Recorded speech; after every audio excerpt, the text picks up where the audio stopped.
నేటి గురు పట్టాభిషేక సందర్భంలో దైవ సేవకు ప్రేషిత సేవకు తమను అంకితం చేసుకున్న కొందరు సేవకులను మనం తప్పగా గుర్తుంచుకోవాలి. ఈరోజు మీ ముందు ఒక ప్రొటెస్టెంట్ భార్యాభర్తలను వారు చేసిన సేవలను మీ ముందు ఉంచుతారు క్లుప్తంగా. అదోనీరామ్ జడ్సన్ అలాగే యాన్ జడ్సన్ వీరిద్దరూ అమెరికా దేశస్తులు. వాళ్ళ వివాహమై కేవలం 2 వారాలు మాత్రమే గడిచాయి. ఈ జంట ఆ రోజుల్లో బర్మా దేశం వెళ్ళి అక్కడ సువార్తను ప్రకటించాలని వారు నిర్ణయించుకున్నారు. వెళ్ళిన తర్వాత యాన్ జడ్సన్ కేవలం 36 సంవత్సరాల వరకే జీవించింది. అయినా బర్మా భాషను క్లుప్తంగా నేర్చుకుంది. అదోనీరామ్ మాత్రం జడ్సన్ కొంచెం నెమ్మదిగా వెళ్ళాడు. అనేక మార్లు చెరసాలలో వేయబడ్డాడు, చిత్రహింసల పాలయ్యాడు. అయినా తాను మరణించే ముందు ఆ ప్రజలకు బర్మా భాషలో తాను తర్జుమా చేసిన బైబిల్ను అందించి మరీ మరణించాడు. ఈ విధంగా ఎంతో మంది సాహసోపేతమైన కార్యాలు చేసి ఈ ప్రేషిత సేవలో వీరగాథలు సృష్టించారు. ఈరోజు మనం ఈ ఇద్దరు దీకలను గురువులుగా అభిషేకించబోతున్నాం. గురుత్వం గురించి చెప్పాలంటే మనందరం క్రీస్తు యాజకత్వంలో పాల్పంచుకుంటున్నాం. క్రీస్తు మటుకు నేను యాజకుడిని అని ఎక్కడా చెప్పుకోలేదు.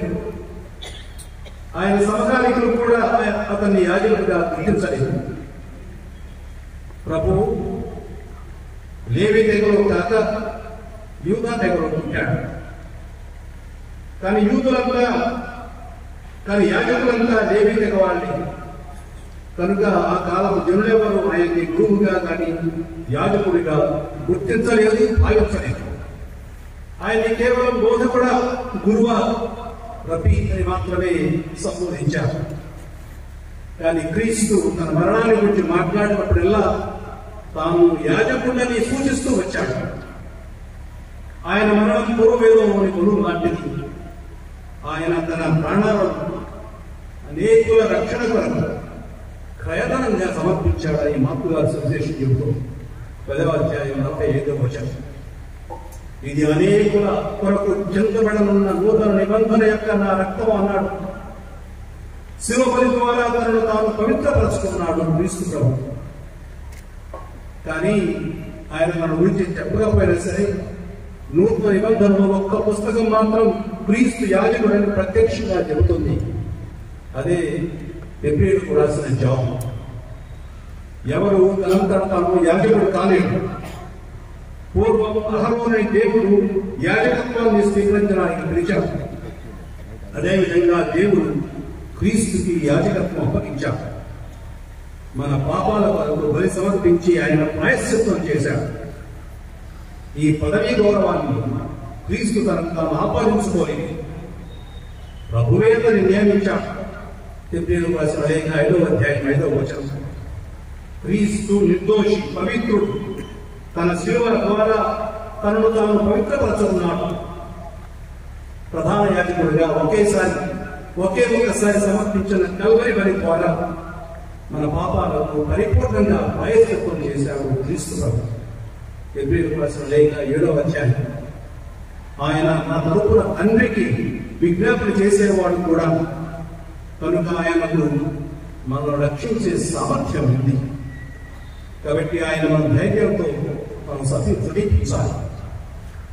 కాబట్టి ప్రతి గురువు తన జీవితాన్ని త్యాగం చేయగల ధైర్యం కావాలి. ఇది మనకు ఉండవలసిన లక్ష్యం. మన జీవితాలను త్యాగం చేసే ధైర్యం ఉండాలి. ఆ ధైర్యం ఉన్నప్పుడే నిజంగా ఆ త్యాగంలో మనం నిజంగా గురువులు అని నిరూపించుకున్నాం. ఆయన ఉత్తముడైన మధ్యవర్తి. ఎందుకంటే ఆయన ఒకవైపు నరుడు, మరొక వైపు దేవుడు కుమారుడు. కాబట్టి మన పాపాలను పూర్తిగా ప్రాయశ్చిత్తం చేయగలరు. క్రీస్తు ప్రభు యాజకత్వం మనకు రెండు విషయాలు తెలియజేస్తుంది. ఒకటి ఆయన స్వీయ బలి, తను తాను సమర్పించుకున్నాడు. రెండవది వాక్యబోధ ద్వారా ఆయన యాజకుడయ్యాడు. ఈ రెండు యాజకత్వాలను తాను విశ్వాసంతో పంచుకుంటున్నాడు. వీటిని మనకు కూడా చేశాడు. మొదటిది జ్ఞానస్నానం ద్వారా అందరికీ సంక్రమించే విశ్వాస యాజకత్వం. ఈ యాజకత్వం దేవునికి ఆత్మీయ బలు సమర్పించడానికి సహాయపడుతుంది. రెండవది సేవా యాజకత్వం. ఇది దేవుని ప్రజలకు సేవ చేయడానికి కొంతమందికి మాత్రమే లభించే పిలుపు. ఆ పిలుపు మీ ఇద్దరికి ఇవ్వబడింది. రోజు ప్రభువు పిలిచి ఎన్నుకున్న వారందరికీ వాక్య బోధకు, స్వస్థతకు, చేకూర్చుటకు కావలసిన శక్తిని, పిశాచులను పారద్రోలే శక్తిని వారికి ప్రసాదించాడని మత్తయి సువార్త చెబుతుంది 10వ అధ్యాయం 8వ వచనంలో. తాను మరణించే ముందు రోజు సాయంకాలం కడపటి విందులో వారిని సప్రసాదాలను సమర్పించడానికి సిద్ధం చేసి వారిని తన జ్ఞాపకార్థం ఈ మరణి చేసుకుంటూ వెళ్ళండి సెలవిచ్చాడు ప్రభు. లూకా సువార్త 22వ అధ్యాయం. అది చేయడం ద్వారా అపోస్తలుడు యాజకులయ్యారు. వారి అనుయాయులు కూడా యాజకులుగా నియమింపబడ్డారు. అలా నియమింపబడిన వాళ్ళే ఇప్పటి సమాజంలోని గురువు. వీరందరికీ దేవుని రహస్యాలను కాపాడే బాధ్యత ఉంది. ఈ పవిత్ర వస్తువులను కాపాడే బాధ్యత ఉంది. ఈ పవిత్ర వస్తువులను ప్రజలకు అందజేసే బాధ్యత ఉంది. వీరే నూతన నిబంధన సేవకులు. వీరందరూ, ఈ గురువులందరూ నిలువబడ్డారు. సంవత్సరాల తరబడి ఫీజు నుండి ఆధ్యాత్మిక జీవితంలో ప్రావీణ్యం సంపాదించి పూర్ణ విశ్వాసంతో, స్వాతంత్ర్యంతో ఈరోజు ఈ ఇద్దరు యువకులు అభిషేకం పొందబోతున్నారు. ఈ అభిషేకం రెండు ప్రక్రియల ద్వారా జరుగుతుంది. మొదటిది హస్త నిక్షేపణ ద్వారా. గురువుగా అభిషేకింపబడే ఈ అభ్యర్థులు అపోస్తలుల వారసులైన పీఠాధిపతి నుండి హస్త నిక్షేపణ పొందుతారు. ఎలాగైతే ఉత్థాన క్రీస్తు తన శిష్యులపై శ్వాసను ఊది వారిని ఆత్మ ప్రభావితం చేశాడో, అదేవిధంగా పేతురు, యోహానులు సమరయాలోని క్రైస్తవులపై తమ హస్తాలను ఉంచి ప్రార్థించి వారిపై పవిత్రాత్మ దేవుని శక్తిని ప్రసరింపజేశారో, ఈరోజు కూడా పీఠాధిపతి ఈ గురువులందరూ ఈ అభ్యర్థులపై తమ హస్తాలను ఉంచి ప్రార్థన చేసి పవిత్రాత్మలను వారికి సంతరింపజేస్తారు. క్రీస్తు పరిచర్యకు ప్రతిష్ఠించేటప్పుడు ఇది కూడా హస్త నిక్షేపణ ద్వారా జరిగింది. అపోస్తల కార్యాలు చదివినట్లయితే 6వ అధ్యాయం 5 నుంచి 6 వచనాలు, అపోస్తలుడు 7 సహాయకులను నియమించినప్పుడు వారి శిరస్సులపై చేతులు చాచి ప్రార్థించాలని చదువుతున్నాను. అదేవిధంగా అపోస్తల కార్యాలు 13వ అధ్యాయం 3వ వచనంలో అంతియోకులో బర్నబాసును, సౌలును ప్రత్యేక పనికి నియమించినప్పుడు, అంటే వేద ప్రచారాన్ని పంపించినప్పుడు వారికై ప్రార్థించి వారి శిరస్సులపై హస్తాల నుంచి పవిత్రాత్మ శక్తి వలె ప్రార్థించారు అని మనం చదువుతున్నాం.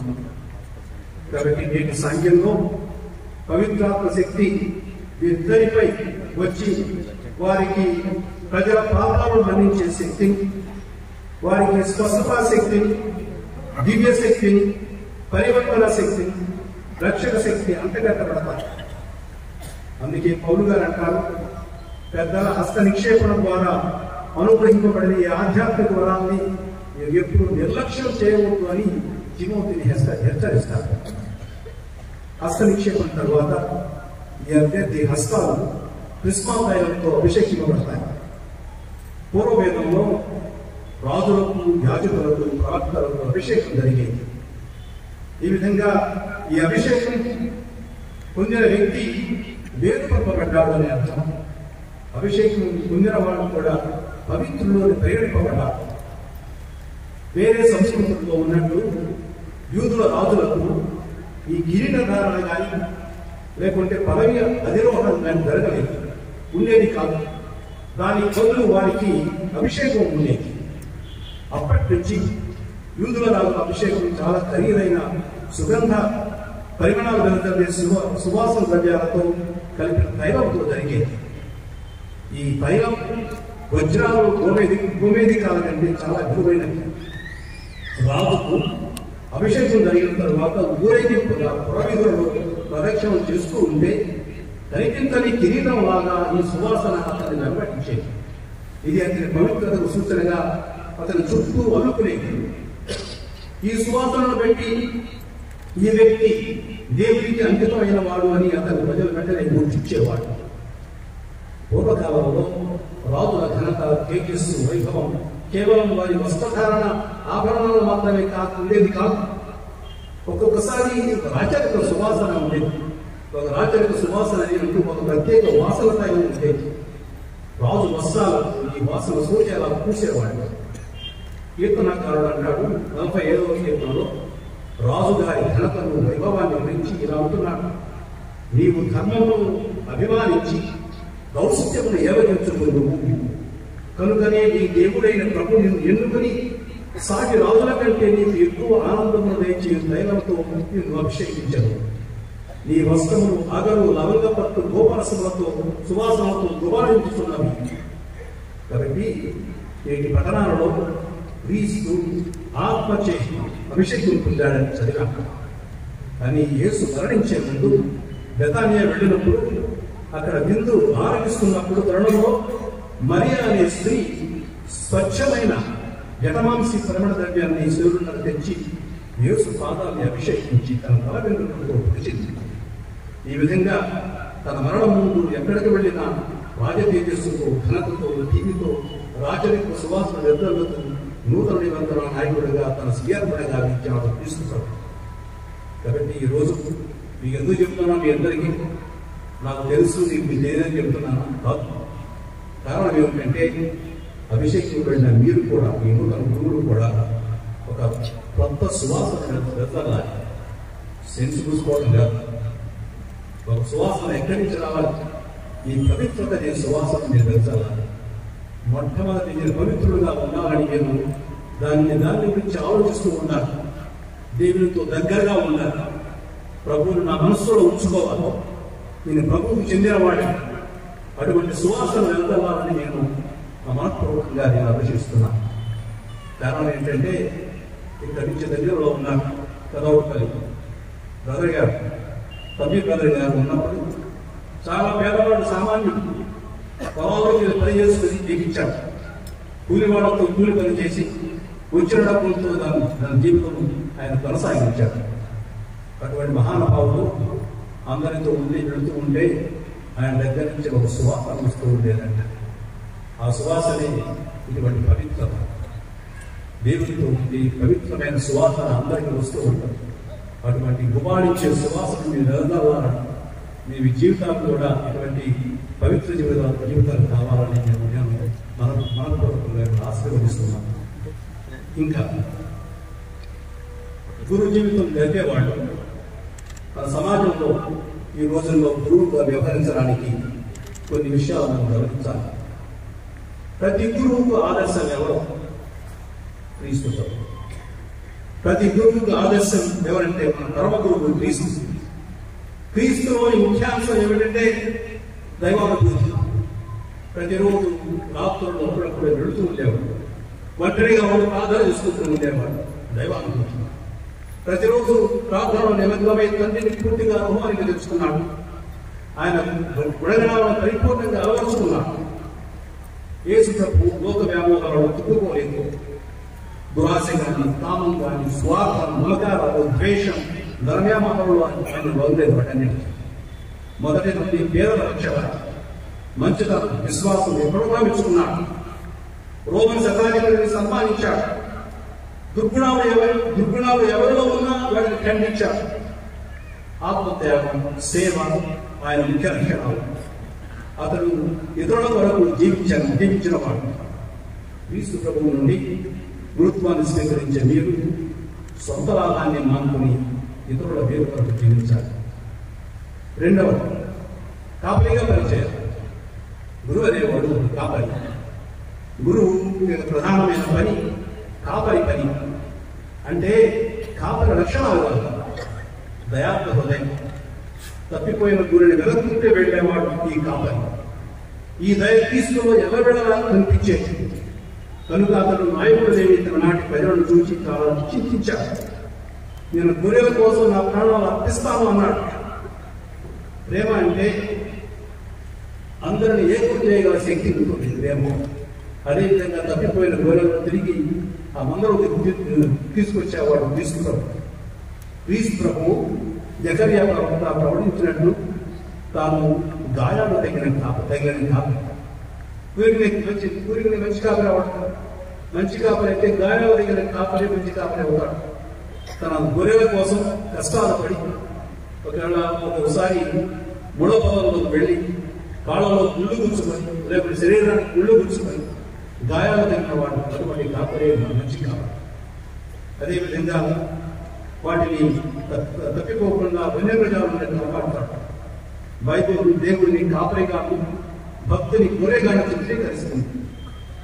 కాపరి అంటే అర్థం ఏంటంటే ఈ రోజుల్లో మనకి ఫ్రాన్సిస్ పౌల్ గారు చెప్పినట్లు మీ చేతులకు మట్టి అంటారు.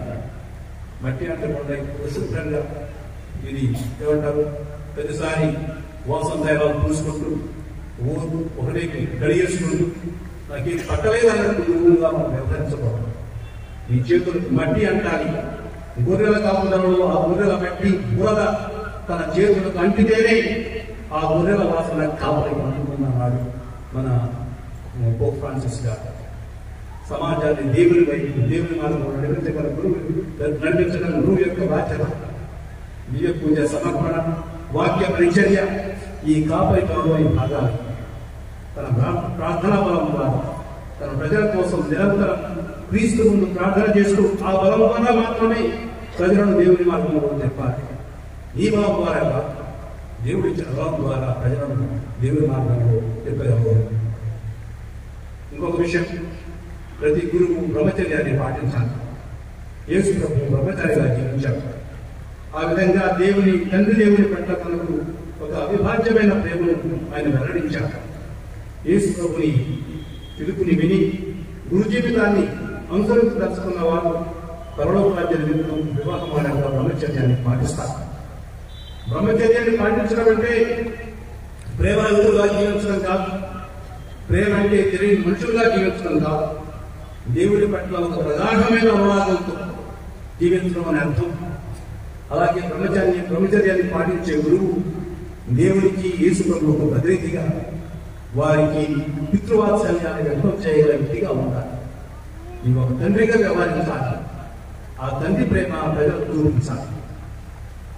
ఆ విధంగానే నాలుగో విషయం ఏమిటంటే ప్రతి గురువు పవిత్రుడిగా వ్యవహరించాలి. స్త్రీ సభ స్థాపకుడైన క్రీస్తు దేవుడు పవిత్రుడు కాబట్టి స్త్రీ సభ ఆయన వల్ల పవిత్రంగా ఉండాలి. లేవి గ్రంథంలో చదివినట్లు మీరు పవిత్రుడిగా ఉండండి, నేను పవిత్రుడైన నీ ప్రభువు అని చెప్పాడు ఆయన. అలాగే పేతురు గారు రాసిన మొదటి లేఖలో నిన్ను పిలిచిన దేవుడు పవిత్రుడు కనుక మీ ప్రవర్తన యందు మీరు పవిత్రుడై ఉండండి అని చెప్పాడు. కాబట్టి ప్రతిరోజు తన ఒక నవ్యత మన జీవితంలో వస్తూ ఉండాలి. అందుకే గురువుల్లో ఈ సృజన శక్తి వివేచనతో దేవుని పవిత్ర మార్గాన్ని అనుసరిస్తూ వాటిని ఎన్నుకుంటూ ఉండాలి. ఎవరైతే క్రీస్తు ప్రభుని అభియానంలో ఆయన అనుసరింపబడతారో, ముఖ్యంగా గురువులు తమ అభిషేక క్రియకు అనుగుణంగా క్రీస్తు దగ్గర కావాలంటే ఈ అభిలాష అలవరుచుకోవాలి. అన్ని రంగాల్లో ఒక ప్రావీణ్యం సాధించాలి. కేవలం వాక్య పరిచర్య కాదు, స్వస్థత ప్రార్థన కాదు, మన శుభ్రత, వాటితో పాటు మన లెక్కలు, మన జవాబుదారీతనం, మన కర్తవ్య నిష్ట, విశ్వాసం, నమ్మదగినతనం, మనం బాధ్యత నిర్వహించే రీతిలో విజయంలో ఇవన్నిటిలో మనం ప్రావీణ్యం సాధించాలి. మంచి భక్తుడిని బ్రహ్మాండంగా ప్రీతి చేస్తాడు. ఆయన చేసే మామూలుగా ప్రసంగాలు చూస్తే చాలా బాగుంటారు. ఒకవేళ అటువంటి వ్యక్తికి శుభ్రత లేకపోతే ఎట్లా, లెక్క తెలియకపోతే ఎట్లా, జవాబుదారీతనం లేకపోతే ఎట్లా, అట్లాగే కర్తవ్య లేకపోతే ఎట్లా, నమ్మదగిన లేకపోతే ఎట్లా, అది ఎవరి పనికిరావు. వీటన్నిటితో పాటు అతను కూడా వాక్య పరిచర్య చేసే వ్యక్తిగా ఉండాలి. ఇవన్నీ అలవర్చుకోవాలి. అప్పుడే మనం వాక్య పరిచయం చేయగలం. లేకుంటే మనం చెప్పేది ఒకటి చేసేది ఒకటి. దానివల్ల మనం ఎటువంటి మంచి జరగదు. అదేవిధంగా మన బాధ్యతలు మనం నిర్వహించేటప్పుడు నిష్కపటంగా శ్రమకాదులకు అలుపెరగకుండా అంతా క్రీస్తు స్ఫూర్తిని అనుసరించి చేస్తూ ఉంటే పవిత్రతలో మనం కూడా కొంత భాగం సంపాదించుకోవాలి. అదేవిధంగా ఇంకొక విషయం, క్రీస్తు ప్రభు సామాన్యుడిగా ఉన్నాడు.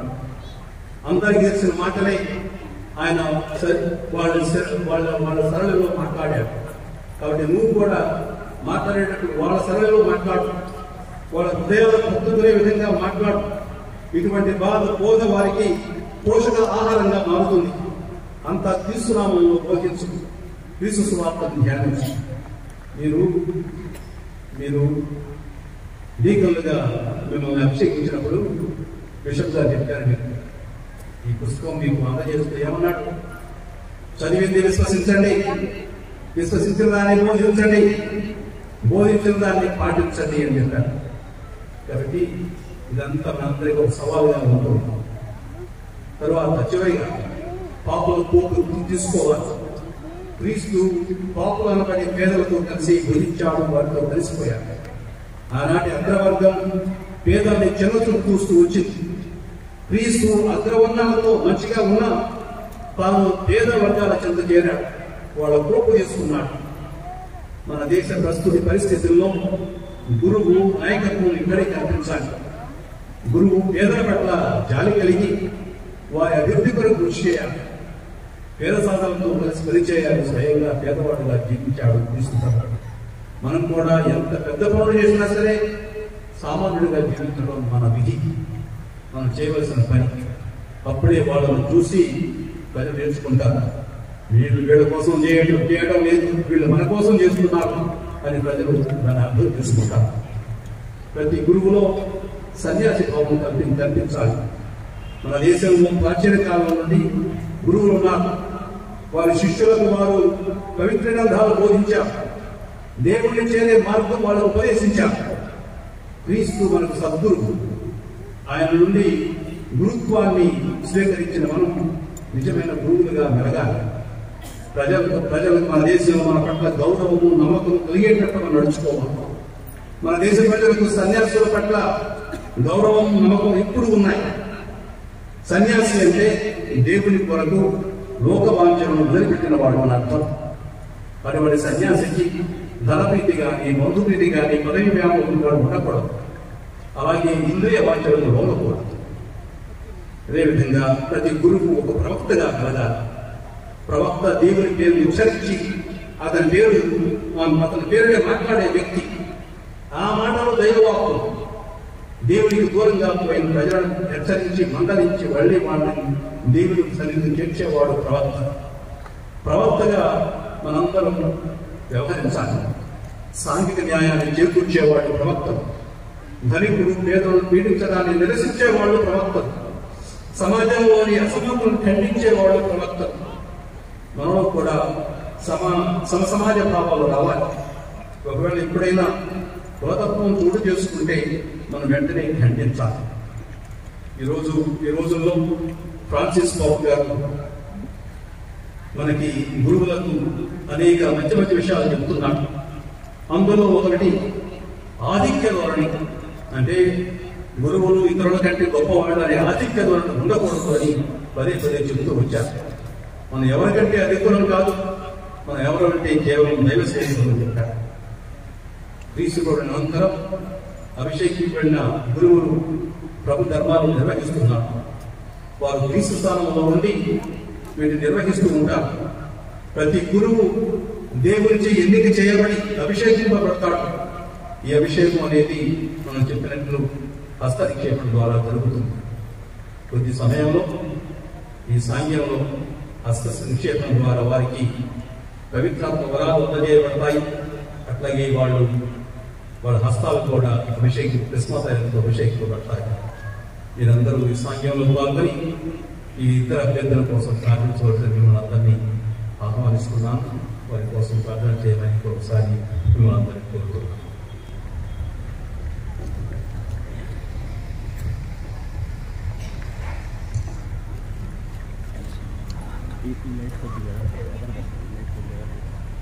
ఆశయ పరీక్ష.